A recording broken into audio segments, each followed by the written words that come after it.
माँ, मैं तंग आ गई हूँ इन लोगों के प्रॉब्लम्स को सॉल्व करते करते। इन लोगों के बीच रहकर मेरी जिंदगी खुद एक प्रॉब्लम बन गई है। हाँ बेटी, परिवार में थोड़ा काम का प्रेशर होता है, पर ऐसा भी क्या हो गया जो तू इतनी परेशान है? परेशान? माँ, मेरा दिमाग खराब हो गया है। यहाँ पर आपने ये कैसे घर में मेरी शादी करवा दी? दीपक जी तो चलो ठीक है, लेकिन बाकी सभी का तो आप पूछो ही मत। चाहे वो ननद हो या देवर या सास ससुर, सबको अपनी अपनी पड़ी रहती है। सभी मुझे परेशान करने में एक कसर नहीं छोड़ते। अब मैं किस किस के बारे में तुम्हें बताऊं? वो मेरी ननद सुमन को ही देखो। भाभी, आपकी वो साड़ी ले लूं?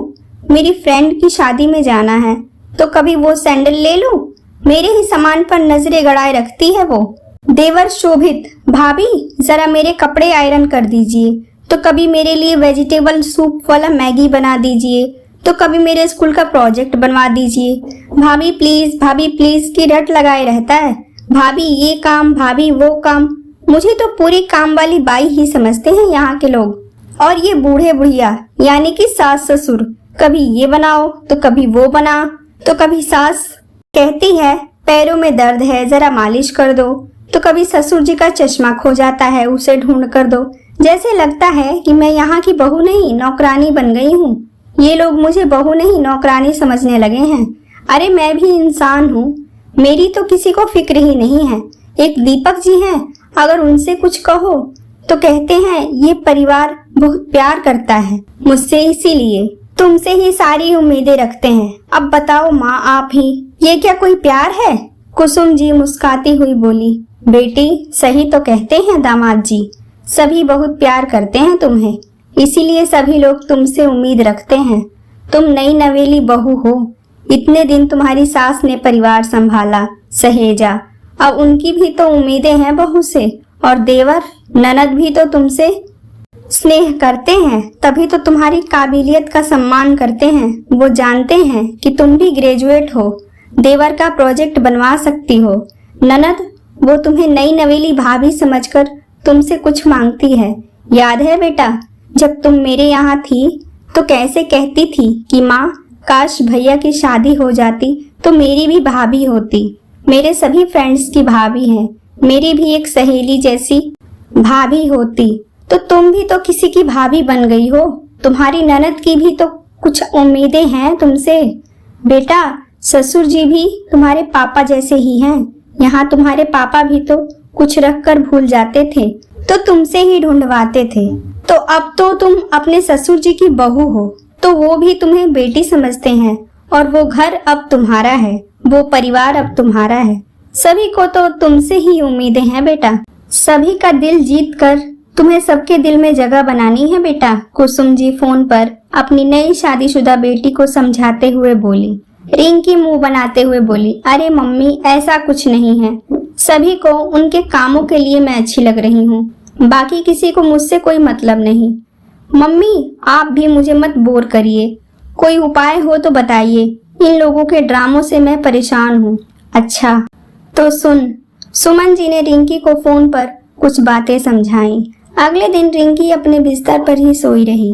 वो अपने रूम में ही रही, सुबह से बाहर नहीं निकली। पहले ससुर आए, सबने उससे उसका हालचाल पूछा। ससुर जी बोले, बेटा चाय तो पी लेती। सुनती हो, जरा बहू के लिए चाय बना दो। उनकी पत्नी बोली, क्या हो गया बहू को? बेटा तबीयत ठीक नहीं है क्या? अदरक वाली चाय पियोगी या काढ़ा बना दूं? रिंकी बोली, हाँ मम्मी जी, सिर में बहुत दर्द हो रहा है, लगता है तबीयत सही नहीं है।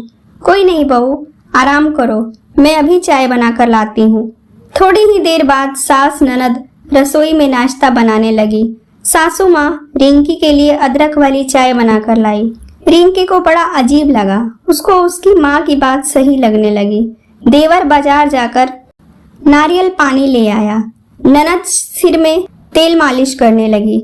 वहीं ससुर जी डॉक्टर को बुलवा लाए और बढ़िया से ट्रीटमेंट करने को कहा और कुछ फल फ्रूट भी बाहर से खरीद लाए। यह सब रिंकी अपने बेड पर लेटी लेटी देख रही थी और अपनी सोच पर शर्मिंदा हो रही थी। यह सब देख वह काफी इमोशनल हो गई और बोली, सच में ये ससुराल वाले मेरे अब अपने परिवार हो गए हैं। मुझसे ही इनकी उम्मीदें हैं और मेरे सुख दुख में ये मेरे अपने हैं। उसे अपनी माँ की बातें याद आ रही थी कि सच में माँ, मेरा नया परिवार मुझे बहुत ही अच्छा मिला है। मैंने इन्हें कितना बुरा समझा था। अब वो अपने मन में सोचने लगी कि वो अपने नए रिश्तों में कभी कोई कड़वाहट नहीं आने देगी और इस प्यार के बदले में वो भी अपने ससुराल वालों की हमेशा इज्जत करेगी। दोस्तों, इस कहानी से हमें यह सीखना है कि छोटी छोटी बातों को दिल पर नहीं लगाना चाहिए। नए परिवार में बेटी को एडजस्ट होने में समय लगता है, इसलिए ससुराल में सबको समझने के लिए कहें, ना कि बेटी की बात को सुन सबके बारे में गलत धारणा बनाकर उन्हें अलग होने की राय दें। याद रहे, प्यार के बदले प्यार जरूर मिलता है। दोस्तों, अगर आपको हमारी ये कहानियाँ पसंद आती हैं तो प्लीज आप हमारे वीडियो को लाइक करें, शेयर करें और कमेंट करके अपनी राय जरूर दें। और हाँ, हमारे चैनल को सब्सक्राइब करना बिल्कुल भी ना भूलें। धन्यवाद।